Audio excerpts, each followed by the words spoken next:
इस पेपर के माध्यम से हमने बिहार में यह दिखाने का प्रयास किया है कि जो भी क्षेत्रीय राजनीतिक दल हैं उनका उद्भव यूं ही अचानक नहीं हुआ। कहीं न कहीं भारत की जो संसदीय प्रणाली है, संघात्मक ढांचा जो है, यह क्षेत्रीय दल उस व्यवस्था के अनुरूप अस्तित्व में आए और साथ ही साथ यह भी दर्शाता है कि 60 और 70 के दशक में जो समाजवादी आंदोलन लोहिया के नेतृत्व में, जेपी के नेतृत्व में जो खड़ा हो रहा था, कर्पूरी के नेतृत्व में, वो कहीं न कहीं सामाजिक बदलाव की ओर इंगित करता है। और जो मुख्य धारा की राजनीतिक पार्टियां थी वो भी इसके लिए जिम्मेवार हैं, अंशतः या पूर्णतः। वो ऐसे क्योंकि उत्तर भारत या हिंदुस्तान की जाति व्यवस्था एक सच्चाई है और कास्ट आइडेंटिटी हर किसी के अंदर छिपी हुई यह एक सच्चाई है। और हम देखते हैं कि आज़ादी के बाद और 1990 तक का जो राजनीतिक ढांचा था भारत का, एक तरह से एकल भारतीय सिस्टम को दर्शाता है, एक राजनीतिक पार्टी, और वो थी कांग्रेस। कहीं न कहीं समाज के सभी वर्गों को अपने में समेटने में नाकाम रही मुख्य धारा की राजनीतिक पार्टियां। इसकी वजह से क्षेत्रीय आकांक्षाएं उत्तर भारत में जागृत हुई और वो कहीं न कहीं उसके पीछे कास्ट आइडेंटिटी काम कर रहा था। और साथ ही साथ राजनीतिक महत्वाकांक्षा के साथ साथ सामाजिक हैसियत को दर्शाना भी राजनीति का पर्याय बन गया था। इसके पीछे भी कारण था। मैंने अपने इस लेख के माध्यम से दर्शाने का प्रयास किया है कि जो दक्षिण भारत में रीजनलिज्म आया, जो क्षेत्रीयता आई, और वो उत्तर भारत में जो आई, उसमें फर्क है। उत्तर भारत, दक्षिण भारत की जो क्षेत्रीय पार्टियों का उभार हुआ, पेरियार सरीखे आंदोलनकारी, एमजीआर से होते हुए करुणानिधि तक, तो हम एक खास ट्रेंड पाते हैं और वो विकास की प्रबल भावना उसके पीछे छुपी हुई होती है। और साथ ही साथ भाषा भी उसके अंदर एक प्रमुख कारण के रूप में था।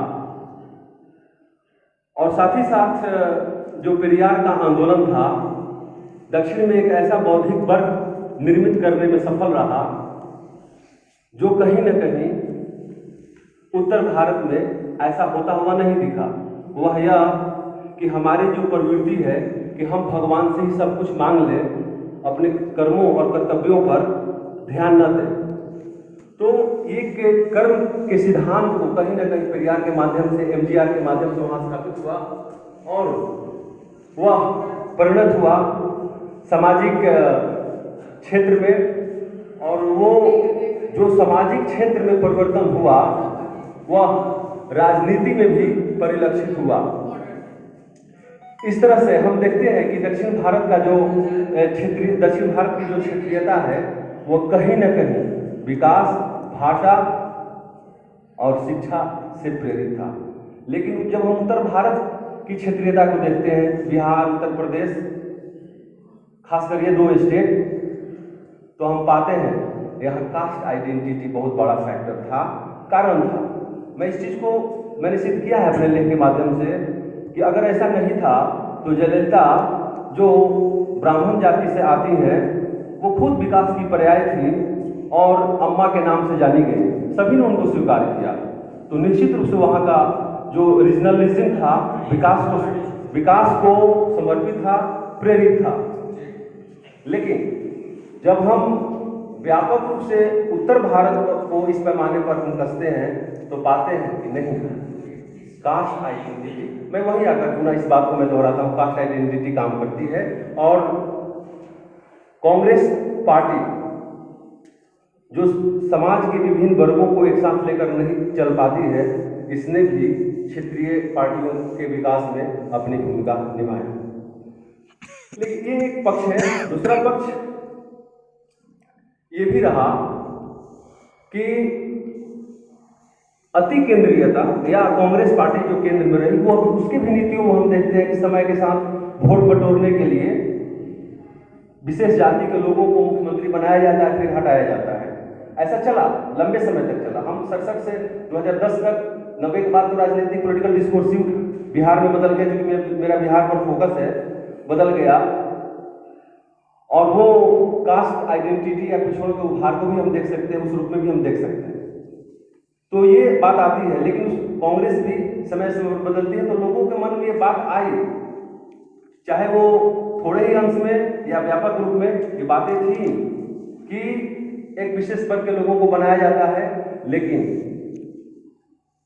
इसका परिणाम यह हुआ कि एक कास्ट कॉन्शसनेस हर लोगों में आया कि हमारा भी नेता हो। वो नकारात्मक ही सही क्यों, नकारात्मक हमेशा सही नहीं खा रहा था, लेकिन चूंकि हम यहाँ विमर्श करने के लिए हैं, तो जो सामाजिक सच्चाई है उसको तो लाना ही पड़ेगा। तो ये बात आई, और जो प्रबल नेतृत्व था, जो कास्ट को रिकॉग्नाइज कर रहा था, वो नेतृत्व आया।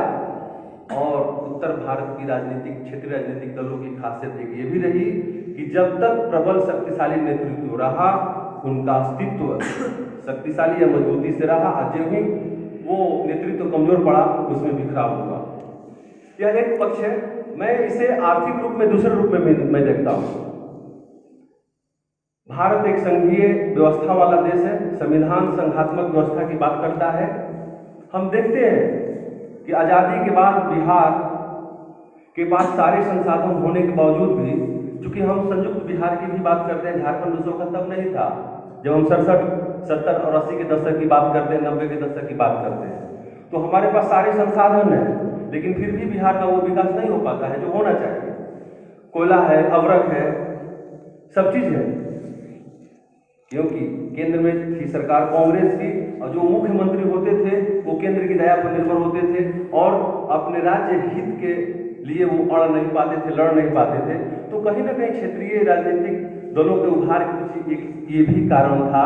और मैं देखता हूँ कि नीतीश कुमार जैसे लोग जब अस्तित्व में आते हैं, तो शायद मैं इसे सर्टिफिकेट के रूप में मैं नहीं दे सकता, लेकिन शायद विकास केंद्र में आया और बिजली, पानी, सड़क मुद्दे के रूप में बना, और हुआ भी, बदलाव होते हुए हमने देखा भी। बिजली 24 घंटे गांव में भी मिल रही है, सड़कें भी सुधरी, हर गांव सड़क से जुड़ गया।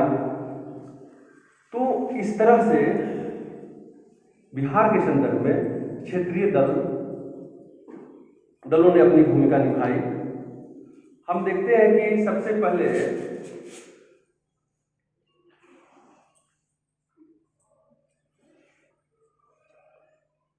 लेफ्ट की जो पार्टियां हैं, कम्युनिस्ट पार्टियां, लिबरेशन पार्टी, भाकपा माले, वह भी 80 के दशक में एक पॉलिटिकल पार्टी में कन्वर्ट हो जाती है, और वह भी आम आदमी के मुद्दों की बात उठाती है, और संघात्मक व्यवस्था पर बिना चोट किए हुए ही बिहार के लोगों को मुख्य धारा से जोड़ने का काम करती है। और वह वंचित वर्ग जो पॉलिटिकली डिप्राइव था, वंचित था राजनीतिक रूप से, उसको भी राजनीति में मुख्य धारा में जोड़ने का काम किया।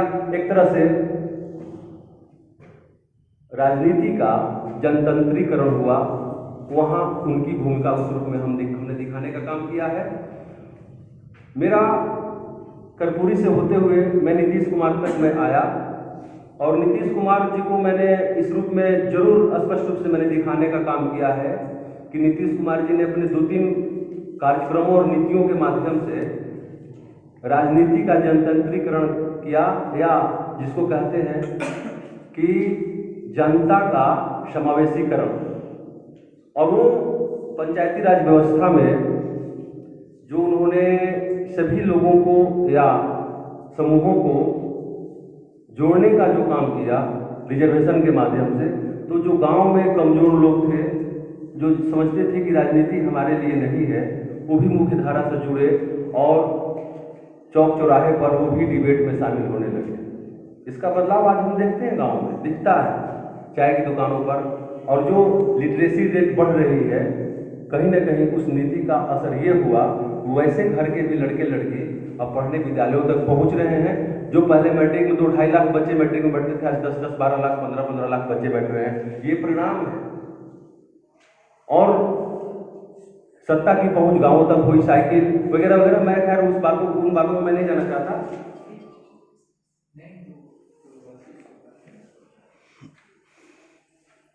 हम अपने लेख में श्रीकांत जी की बातों का भी मैंने उल्लेख किया है।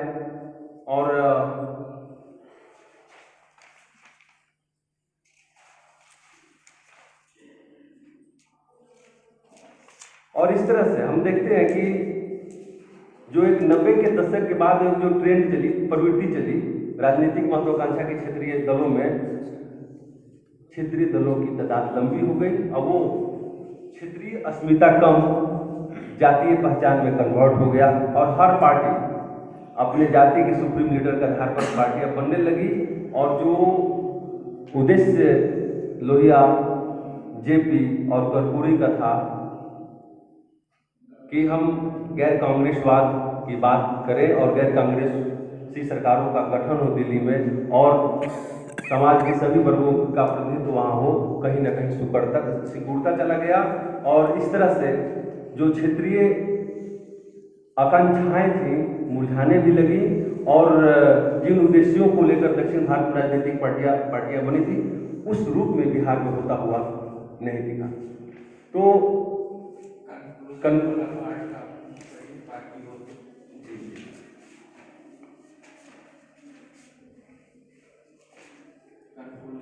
जी